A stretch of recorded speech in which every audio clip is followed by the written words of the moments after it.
Joe Budden tells Melyssa Ford to quit. Something negative. And he felt like he was in a safe space to be vulnerable. Melyssa, you could quit this job. You could quit, girl. Anyway, what? Now that was a joke. Oh, He's just stabbing me, like literally. On the last episode of the Joe Budden podcast, it was filled with passive-aggressive tension, as Joe honestly looks like he's fed up with the cast, especially the Saturday cast, who is falling behind the Mark Lamont Hill-led Wednesday show. And things came to a really fevered pitch when Joe would implore Melyssa Ford to quit. Now, they were talking about Van Lathan and how he started crying when reminiscing about his dad and how he was never able to gain acceptance from him before he died. Well, Melyssa Ford then starts saying that the Joe Budden podcast is not really a place where you could be vulnerable to the extent that you are on Van Lathan's show. And then Joe Budden gets into his passive-aggressive bag and tells her to quit. Now, a lot of you might think this is a joke. Well, I don't really think it's a joke because it does a lot of things. It communicates to the audience, Melyssa Ford, you're expendable. It also shifts the power dynamic and presents it as if, listen, you are not that significant to the show. Losing you is not a big deal for me. He would never tell that to Mark Lamont. He would never tell that to Ish.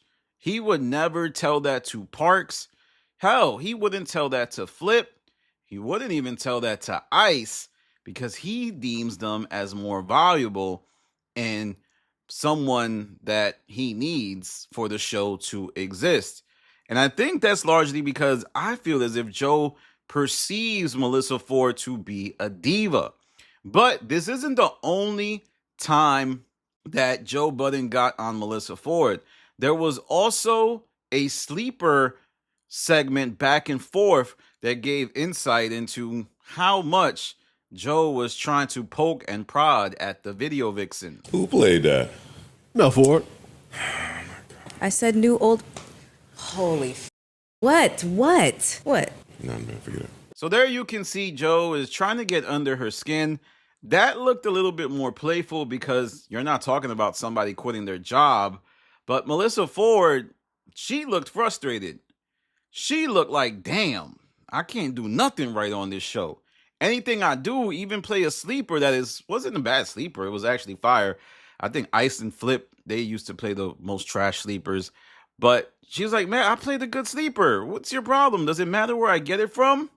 But Joe was antagonizing the situation, probably for the sake of entertainment. But Joe wasn't only on Melyssa Ford, he also got on Flip for being late and continued to shoot at him the whole episode. So much so that Flip was like, I got something for you. And Flip being late, not a good idea. You don't be late on the, Saturday version of the pod that is very lackadaisical and struggling to keep up with the Wednesday version. You don't do that day.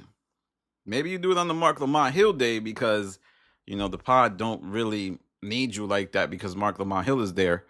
And I just want to say that many folks criticized me when I dropped a video saying that Melyssa Ford was suspended. Basically, oh, you have no proof. But I think all you have to do is look back at how Melyssa Ford came back to the show. There was no real explanation given about why she was gone from the show for a week. And she came back on her best behavior. Plus, Joe was threatening her, telling her, I might have to fire you. What you want to if your contract reflects that. And if you would like to amend it, call in after this. Because my middle name this month and the rest of this year is amend or another word I can't say. And whenever that time comes, it'll be the top thing in your YouTube algorithm. Then, when she comes back, she's completely corrected. She's not snapping like she used to do here. Y'all motherfuckers looked at me like I grew another. But yet the last 40 minutes has been based on the whole premise. Y'all get on my nerves sometimes. And I'm telling y'all, Melyssa Ford was suspended. She was told to take a week off, to get back cool, to get back in her, calm, collective, bag. Because ultimately, guys, Melyssa Ford is expendable. Yes, she brings something to the show as far as virality, but as far as a necessity, she is purely an ad. She is not a necessary. She's not a need. She's a want. I want you here. But the moment I don't want you here, step off. And there was also something else that happened during behind the scenes where Melyssa Ford was evaluated by Ian Schwartzman. This isn't like her. No. Mel, you would be talking through a novel every episode. Oh, okay. All right. Okay. You've been lower on the word count list, but you're still in the average. Do you know what this tells me? me? The lower average. You know what this tells me? That you get talked over? Yeah. 1,000%. They do. Yes. They do dogpile on you. They yes. definitely don't give you the ability to speak. It's like double dutch with those there. I'm like, hey! And as you can see in that clip, Melyssa Ford is being told a bunch of feedback, and then she starts to throw other people under the bus. Now, this could be a skit. This could be unrelated to reality, but I think whenever a skit is made, it has some roots to real life. It's rooted in something. That's always what I've been trying to tell you. When it's content over everything, it doesn't matter because the seed comes from a real thread in real life. And Melyssa Ford was told by Parks, yo, you don't care about nobody. Joe tells her, you like to lie all the time. You just be lying for no reason. She has a problem with accountability. And people often make reference to it. And that's what you saw in this clip. Ian saying, you be on your phone a lot. Your word count per episode isn't the best. It was a course correction for Melyssa Ford.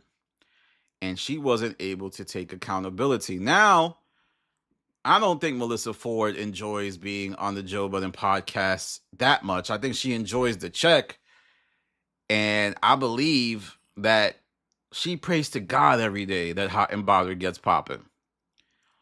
And if she really wanted to get out of the JBP, she's going to have to embrace the vixen.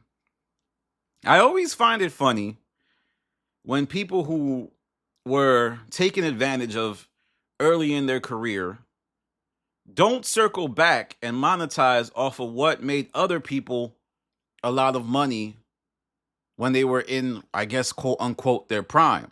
Like, right, when Melyssa Ford was on the set garnering a lot of profit for these rappers, for these music labels, she probably didn't reap the benefits to the extent that she should have.